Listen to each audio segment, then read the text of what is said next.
జై జంబూ ద్వీపం. ఈ మహనీయుల ఫోటో మనం ఎందుకు పెట్టుకున్నామంటే ఈ మధ్యలో ఉన్నవాడే కేంద్ర బిందువు ఉన్నాడు. ఈ భూమండలాన్ని పరిపాలించినటువంటి మొట్టమొదటి ఆదిగురువు దేవదేవుడు ఆదిజాంబవ మహారాజుల బిడ్డలమే ఈ మాదిగలు ఉంటున్నాం. మన పేరు మాదిగలు కాదు, అసలు మహా ఆదిగలం. మహా అంటే అత్యంత గొప్పనైన, ఆది అంటే మొట్టమొదటి మూలము, గా అంటే జ్ఞానవంతుడు. ఈ భూమి మీద మొట్టమొదటి జ్ఞానవంతులు ఎవరంటే ఈ మహాదిగలే. కానీ ఇప్పుడు మన ఊరు చివరన బతుకుతున్నాం. కానీ ఒకప్పుడు చాలా గొప్ప చరిత్ర ఉన్నది, మనం ఆ చరిత్రను మర్చిపోయాం. మనకు సంబంధించిన ఉపకులస్తులు ఉంటారు. మనం చాలాసార్లు జయంతుల వర్ధంతుల కార్యక్రమాల్లో చాలా విషయాలు మనం తెలుసుకున్నాం. ప్రతి సమావేశంలో మరిన్ని విషయాలు తెలుసుకోవాలి, జ్ఞానాన్ని తెలుసుకోవాలి, మన జాతికి సహాయపడాలి, అన్ని విధాలుగా పోరాటం చేయాలి. అందుకోసమే ఇలాంటి కార్యక్రమాలు. అట్లా ఆదిజాంబవ మహారాజు మొట్టమొదటిసారిగా ఈ మహాదిగలే ఈ భూమండలంలోనే మొట్టమొదటిసారిగా ఆహార శాస్త్రాన్ని కనిపెట్టింది. 100 రకాల పంటలు తీసేది అప్పట్లోనే. ఈ దేశంలో ప్రపంచంలోనే లోకమంతా చీకట్లో ఉన్నప్పుడు జంతు చర్మాన్ని వచ్చి కొవ్వును కగ్గదీసి దీపాన్ని వెలిగించిన వాడు ఆదిజాంబవంతుడు మహాదిగలే. దీపాన్ని కల్పించిండు జాంబవంతుడు. మరి ఏదో బల్బును కనిపెట్టిన వాడు థామస్ అల్వా ఎడిసన్ అని చెప్తారు. ఈ లోకమంతా వెలుగును తీసుకొచ్చింది ఎవరు మొట్టమొదటిసారి అంటే మహాదిగలే. అట్లా ఒక గణరాజ్యాలు ఉండేవి చాలా మంది. ఆ తర్వాత గౌతముద్ధుడు అనేవాడు రావి చెట్టు కింద 4 వారాల పాటు తపస్సు చేసి జ్ఞానోదయం ఉంది. ఆయన భార్య పిల్లలను వదిలిపెట్టి లోక కళ్యాణం కోసం బౌద్ధ భిక్షుల్ని తయారు చేసి అనేక విధాలుగా సమాజ సేవకై బయలుదేరడం జరిగింది. ఆ తర్వాత సమ్రాట్ అశోక చక్రవర్తి మన మాదిగనే. భారతదేశం జెండాలో 3 రంగులే ఉంటాయని చెప్తారు. కానీ మధ్యలో ఉన్న అశోక చక్రం నీలివర్ణం గురించి ఎవరైనా చెప్తారు. ఆ మధ్యలో 4వ వర్ణం ఈ జంబూ ద్వీప విలువలతో కూడిన అశోకుడు గౌతముద్ధుడు పరిపాలించిన రాజపాలన ఉన్నాయి కాబట్టి ప్రజ్ఞాశీల, కరుణ, న్యాయ, ధర్మం అని చెప్పి అనేక విలువలతో మనం పరిపాలన చేయడం జరిగింది. సమ్రాట్ అశోక చక్రవర్తి అప్పట్లో కళింగ యుద్ధం జరిగింది 10 రోజుల పాటు. 10 రోజుల యుద్ధానంతరం గెలిచింది కాబట్టి విజయదశమిని ప్రకటించుకోవడం జరిగింది. దాన్ని వ్యతిరేకంగా దసరా అని పండుగ తీసుకొచ్చింది మనకి. దశ ప్లస్ హర అంటే దశ అంటే 10, హరించడం అంటే నరికేయడం. దశకంఠుల్ని సంహరిస్తారు ఆ రోజు. అందుకే వీళ్ళంతా మన రాక్షస జాతికి ఎవరైతే చెప్పబడుతున్నారో రావణాసురుడు, మహిషాసురుడు, నరకాసురుడు వీళ్ళంతా మన రాజులు.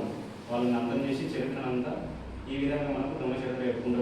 మరి జాంబవంతుడు అనేవాడు ఎలుగుబంటి రూపంలో ఉన్నాడని చెప్పి ఇన్ని రోజులు మన తాత జాంబవంతుడు ఎలుగుబంటి రూపమైనప్పుడు మన దూరాన ఉంటేదా? అట్లా లేదు, అది దొంగ చరిత్ర చెప్పారు మనం.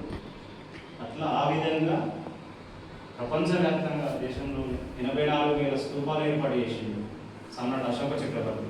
ఆ తర్వాత మన సంత రవిదాస్ మహారాజ్ అనే వ్యక్తి దాదాపు 500 సంవత్సరాల క్రితమే గంగా నది ఒడ్డున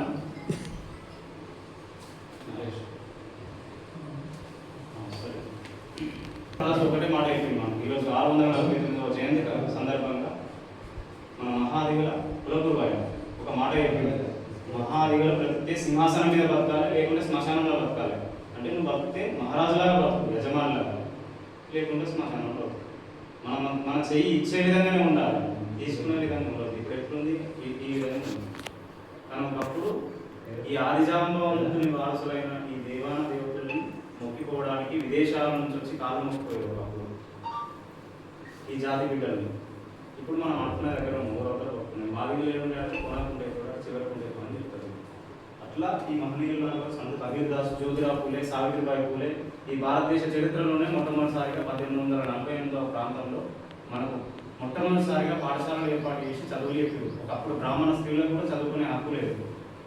వీళ్ళు మొట్టమొదటిసారిగా శూద్రులకు, అతిశూద్రులకు చదువు చెప్పినవారు. అనేక అవమానాలు పడి ఎంతో కష్టపడి మనకు చదువులను అందించారు. కాబట్టి ఈ పూర్తి స్థాయిలో అందరూ మన అక్కలు, చెల్లెళ్ళు, అమ్మలు అందరూ చదువుకుంటారు, అన్ని రంగాల్లో పాల్గొంటారు. అంటే వీళ్ళే కారణం. వీళ్ళ గురించి మనం తెలుసుకొని పూర్తిగా నిలబడి వాళ్ళ కోసం పోరాటం చేయాల్సిన అవసరత మనకున్నది.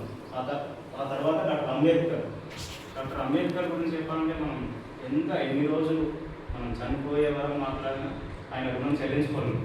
ఆయన చేసిన త్యాగానికి కాలు గోటితో సమానం. మనం ప్రతిరోజు ఎంత పోరాటం చేసినా మనం ఆ మహనీయుల ఆలోచనకి మనం రీచ్ కాలేము సార్.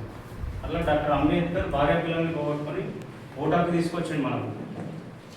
అట్లా ఒక స్కాలర్షిప్లే కాదు, చదువులే కాదు, ఒక రాజకీయ యుద్ధం చేయమని చెప్పాడు డాక్టర్ అంబేద్కర్. ఆ దిశగానే మనం ప్రయత్నించాలి. కాబట్టి వీళ్ళ స్ఫూర్తితోని మనం ముందుకెళ్ళాలి. ఆ తర్వాత కాంశీరామ్ సార్ ఉత్తరప్రదేశ్లో కాంశీరామ్ అని పంజాబ్లో జన్మించాడు. చమార్లు అంటే మన మాదిగలే. తెలంగాణలో మాదిగలు అంటారు, మహారాష్ట్రలో మహార్లు అంటారు, ఉత్తరప్రదేశ్లో చమార్లు అంటారు. వివిధ ప్రాంతాల్లో పర్యాలు ఈ విధంగా తిరగడం జరుగుతుంది. చమార్లు అంటే ఏం చెప్పినంటే చా అంటే చర్మం, మా అంటే మాంసం, రా అంటే రక్తం.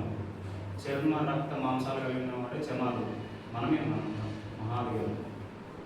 ఆయన దాదాపు 20 సంవత్సరాలు కష్టపడి రాజ్యం తీసుకొచ్చాడు. మాయావతి అనే ఒక మాదిగ ఆడపిల్లని ముఖ్యమంత్రిని చేయడం జరిగింది. అక్కడ పెద్ద పెద్ద కులస్తులు, జాతులు, ఠాగూర్లు, రకరకాల వాళ్ళు ఉన్నా కానీ వాళ్ళందరినీ ఢీకొట్టి అంబేద్కర్ తర్వాత అంబేద్కర్ లాంటి వాడు నిజమైన వారసుడు కాంశీరామ్ సార్. అందుకని యుద్ధం చేసి మనకు రాజ్యం తీసుకొచ్చింది. అన్ని బహుజన కులాలను ఏకం చేసింది. దాదాపు 600 కులాలను ఏకం చేసి రాజ్యం తీసుకొచ్చింది. మరి ఒక 2 కులాలు కలవాలంటేనే మనం చాలా కష్టపడుతుంది, ఇబ్బంది పడుతుంది. అక్కడ అన్ని కులాలను ఏకం చేసిందంటే ఎంత పెద్ద పోరాటం చేసి ఉండాలి కాంశీరామ్ సార్. వాళ్ళందరినీ ఏకం చేసిన ఏకైక కులం ఏంటంటే చమార్ కులం, మాదిగలు. మన చేతుల అధికారం ఉంటేనే లోకం బాగుంటుంది ఈ పరిపాలన. వీళ్ళ స్ఫూర్తితోనే మాదిగ జాగృతి సంఘం అని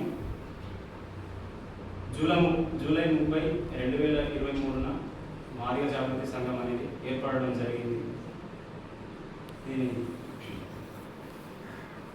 ముఖ్య నాయకుడు అధ్యక్షుడు డాక్టర్ విశారదన్ నాయకత్వంలో ఇదంతా జరుగుతూ ఉంది. కాబట్టి మనకు అన్ని చాలా విషయాలు తెలుసు.